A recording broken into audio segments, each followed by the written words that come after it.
Хеликобактер пилори асқазанға былай әсер етеді. Асқазанның қорғаныс қабатын бұзып, қышқылдың әсерін күшейтеді. Қабыну, гастрит пайда болады. Ойық жара, язва дамуы мүмкін.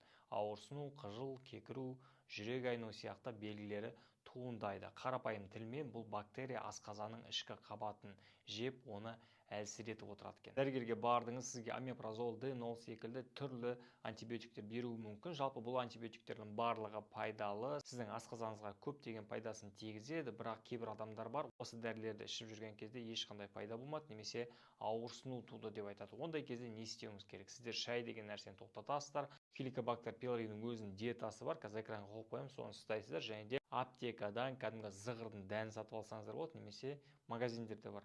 Сол зығырдың дәнінен бір ас қасық аласыздар да саласыздар 200 грамм суға.